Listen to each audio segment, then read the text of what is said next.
مجھ سے کیا خطائی ہوئی ہے بتائیے تو صحیح، کل تمہیں گھر پہنچا دوں گا، اب خاموشی سے سو جاؤ۔ اس نے اس کے چہرے کو بغور دیکھتے ہوئے حکمی انداز میں کہا۔ اتروبا کو اس کی آنکھوں میں ایک عجیب سی چمک نظر آئی تھی۔ اس نے کروٹ بدل کر ٹیبل لیمپ آف کر دیا۔ اتروبا اپنے اندر سے بے نام سی گھٹن اور بے چینی محسوس کر رہی تھی۔ خاصی جدوجہد کے بعد اسے نیند آئی تھی۔ ابھی وہ پوری طرح نیند میں نہیں ڈوبی تھی، نیند غنودگی کی کیفیت میں تھی کہ اسے محسوس ہوا جیسے کوئی اس پر جھکا ہوا ہو۔ اس کے منہ سے نکلنے والی گہری اور گرم گرم سانسیں وہ اپنے چہرے پر محسوس کرنے لگے۔ دہکتا ہوا مضبوط ہاتھ اس کے چہرے پر آ کر ٹھہرا تو اس کی تمام غنودگی ہرن ہو گئی۔ اس نے فوراً آنکھیں کھولی۔ نگاہوں کے سامنے غزیل کا چہرہ تھا۔ اف! اس نے بخلا کر اٹھنا چاہا مگر اس نے اسے بازو کی گرفت میں لے لیا۔ وہ اس وقت ہوش و حواس سے بیگانہ لگ رہا تھا۔ وجیح چہرے پر صفاق کی آنکھوں سے جھلکتی وحشت و درندگی ایسا محسوس ہو رہا تھا وہ انسانیت سے رشتہ توڑ بیٹھا تھا۔ یہ کیا کر رہے ہیں؟ کیا ہو گیا آپ کو؟ مجھ سے کوئی سوال مت کرو، اپنی نانی جان سے جا کر پوچھنا۔ میں تمہیں اپنی زندگی سے نکالنے کا ارادہ کر چکا ہوں۔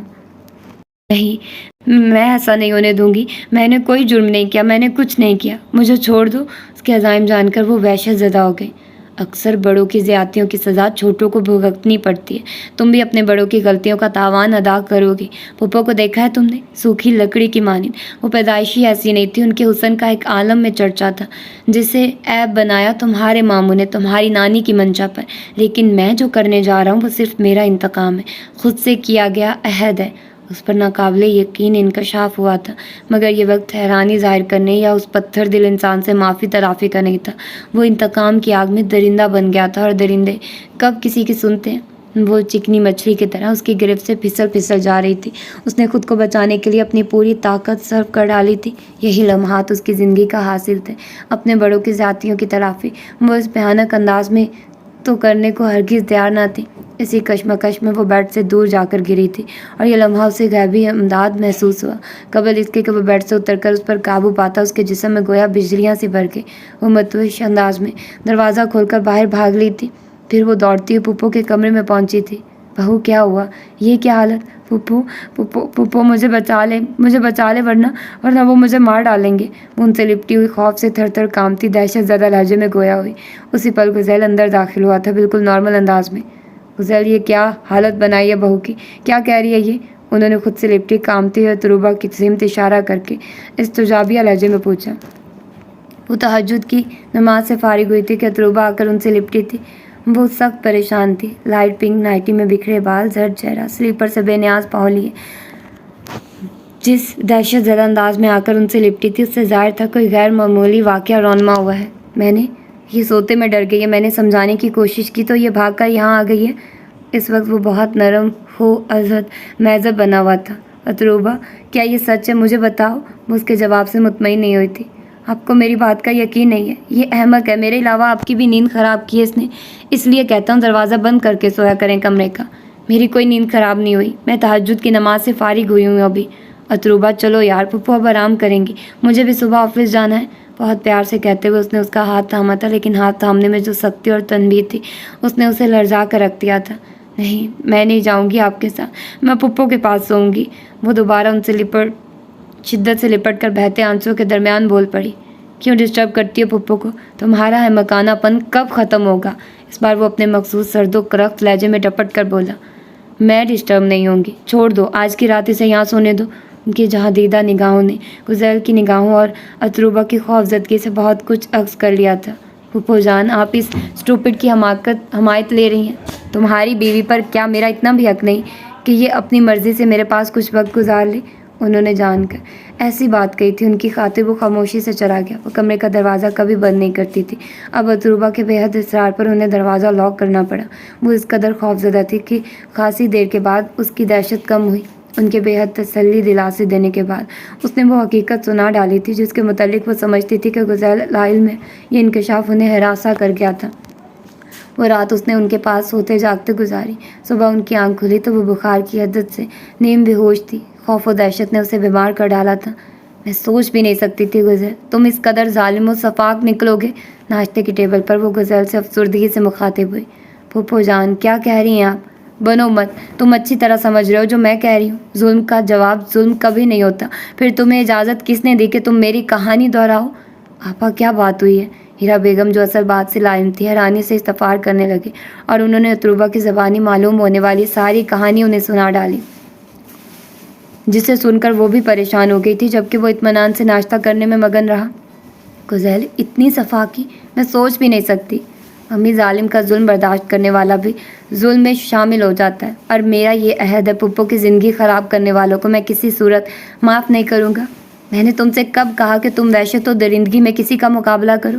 پھر اس بے گناہ لڑکی کا کیا قصور جسے تم اپنی بیوی بنا کر لائے ہو؟ کسی کی سزا دوسرے بے گناہ کو دینا انصاف و انسانیت کے خلاف ہے۔ ایک دفعہ تمہاری نادانی اور نہ سمجھی سمجھ کر اس بات کو معاف کر رہی ہوں، مگر مجھ سے وعدہ کرو تم آئندہ اتروبا کو اس نیت سے دیکھو گے بھی نہیں۔ نہیں پھپھو جان، آپ مجھ سے ایسا کوئی وعدہ نہیں لے سکتی۔ یہ میرے عہد، میری انا، میری حمیت پر کاری ضرب ہے جس میں قطعی برداشت نہیں کر سکتا۔ وہ نیپکن سے ہاتھ صاف کرتا ہوا سنجیدگی و قطعیت سے بولا، پھر میرا تمہارا تعلق بھی ختم ہے۔ میں اس کو لے کر اس گھر سے چلی جاؤں گی ہمیشہ کے لیے۔ کم از کم میں صرف اتنا ہی تمہارے انتقامی عہد کی تسکین کے لیے کر سکتی ہوں، مگر ایک اور رابعہ کو زندہ درگور ہوتے نہیں دیکھ سکتی۔ ان کے لہجے کی قطعیت و ضد دیکھ کر وہ دہل اٹھی تھی اور اپنی بات کے اختتام پر پھوٹ پھوٹ کر رو دی تھی۔ ہیرا بیگم بھی معاملے کی سنگینی پر ششدر رہ گئی۔ پھپھو جان پلیز آپ روئیے مت، میں جو کچھ کرنا چاہتا ہوں آپ کے لیے، جو زندگی آپ گزار رہی ہیں ویسے ہی زندگی اس ظالم عورت کی لاڈلی چہیتی گزارے گی تو اسے اپنی زیادتیوں کا احساس ہوگا۔ پھر کبھی کوئی اس طرح کے الزام تراش کر بیویوں کو بدنامی کے غار میں نہیں دھکیل سکے گا۔ نہیں، اس طرح یہ سلسلہ ختم نہیں ہوگا۔ میرا بدلہ لینے کے لیے تم اس معصوم لڑکی کو انتقام کا نشانہ بناؤ گے، پھر کبھی اس کا بدلہ لینے کے لیے کوئی اور درندہ سامنے آ جائے گا۔ انتقام اور بدلے کا یہ لامتناہی سلسلہ چل پڑے گا۔ اگر تمہیں مجھ سے سچی محبت ہے اور اگر تم مجھے یہاں دیکھنا چاہتے ہو تو تمہیں میری قسم ہے اس مظلوم لڑکی کو تم ایک تھپڑ بھی نہیں لگاؤ گے۔ آپ کیوں اس لڑکی کی حمایت لے رہی ہیں؟ میں نے اپنا معاملہ اللہ کے سپرد کر دیا تھا۔ میرا منصف وہ ہے، میرا فیصلہ اس کی عدالت میں ہوگا، اس لیے تمہیں میرے معاملے میں مداخلت کی اجازت نہیں ہے۔ اور ہیرا، تم بھی اپنا رویہ چینج کرو، تم نے ایک دن بھی اس سے ڈھنگ سے بات نہیں کی ہے۔ اب ختم کرو یہ سرد مہری، جو میرے نصیب میں لکھا تھا وہ مجھ پر گزر گیا۔ ذیل کے بعد وہ ہیرا بیگم سے مخاطب ہوئی، آپا خدا گواہ ہے، اس کو میں بہت چاہو خلوص سے اپنانے گئی تھی، مگر آپ کے معاملے نے میرے دل سے اس کی قدر و محبت سرد کر ڈالی تھی، ورنہ میرے دل میں اس کے لیے محبت ہی محبت ہے۔ اس کی خاموشی، خدمت گزاری و خلوص نے میرا دل موہ لیا ہے۔ گزیل اٹھو، جا کر بہو کو دیکھو، وہ صبح سے بھوکی ہے، خوف اور فکر سے بیمار پڑ گئی ہے۔ مجھ سے حکمیہ لہجے میں بولی، سوری پھپھو جان، میں ابھی اتنی جلد خود پر قابو نہیں پا سکتا، آپ کی بات قبول کرنے میں کچھ وقت درکار ہوگا، اور پلیز اس وقت تک اسے میرے سامنے مت آنے دیجیے گا۔ وہ اٹھ کر دھپ دھپ کرتا ہوا وہاں سے چلا گیا۔ رمضان المبارک کی آمد ہوئی اور نور کی چادر ہر سو تن گئی۔ اب اتروبا کا سارا وقت پھپھو کے ساتھ گزرتا تھا۔ حقیقت جاننے کے بعد تو وہ ناکردہ جرم کے احساس میں خود ہی مبتلا ہو گئی تھی۔ دادی جان کے اس قدر شفاق اور سنگ دل ہونے کا اسے ملال اندر ہی اندر گھن کی طرح چاٹ رہا تھا۔ ہیرا بیگم نے بھی خاموشی اور لاتلکی کی دیوار گرا دی تھی۔ ان کی محبت و شفقت حد سے سوا تھی۔ وہ پیار و سچے خلوص کے موتیوں سے اپنے دامن اور آنچل کو بھر رہی تھی۔ دکھ تھا تو اس ستم گر ہرجائی شخص کے رویے کا تھا جس نے اپنے حوالے سے اسے سنہرے روح پہلے خواب دکھا کر اپنے نام سے منسوب کر کے اپنا بدلا تھا۔ ایسا بدلا تھا کہ محبت و وفا پر اس کا یقین متزلزل کر کے اس کی دنیا بدل کر رکھ چکا تھا۔ رمضان کی آمد سے ایک ہفتہ قبل ہی وہ بزنس ٹور پر ٹورنٹو چلا گیا تھا۔ جانے سے قبل وہ اس کے پاس آیا تھا، لیکن وہ خوف و ہراس کے غلبے سے آزاد نہیں ہوئی تھی۔ اسے سامنے دیکھ کر خوف سے اس کی وہی حالت ہونے لگی۔ وہ اسے قریب آتے دیکھ کر چیختے ہوئے بے ہوش ہو گئی۔ رمضان المبارک کے 2 عشرے گزر چکے تھے۔ وہ بڑی تندہی سے عبادت و تلاوت قرآن پاک میں مصروف رہی۔ پہلی دفعہ اس بار اس نے پھپھو اور ممی کے ساتھ تراویح پڑھنے کا اہتمام کیا تھا۔ دل کے ایک گوشے میں سکون و طمانینت تھی۔ اس روز وہ افطار کے بعد نماز مغرب سے فارغ ہونے کے بعد حسب معمول چائے بنا کر ہیرا بیگم کو دینے ان کے کمرے میں آئی تو وہاں پھیلی دل آویز مہک نے اس کے اندر کی دنیا میں ہلچل مچا ڈالی تھی۔ اس نے دھڑکتے دل کے ساتھ اندر قدم رکھا تو وہ خوشبوؤں میں بسا ان دونوں کے درمیان بیٹھا ہوا تھا۔ ٹرالی پر رکھے اس کے ہاتھ کانپ اٹھے، پلکیں جھک گئی۔ بمشکل اس نے انہیں چائے سرو کی تھی اور اس دوران خمار آلود نگاہوں کی تپش وہ اپنے چہرے پر محسوس کرتی رہی۔ پھپھو اس کے ٹور کے بارے میں پوچھ رہی تھی۔ اتنی کمزور ہو گئی ہے؟ اس نے کپ اور سوسر اس کی طرف بڑھائے تو کانپتے ہاتھ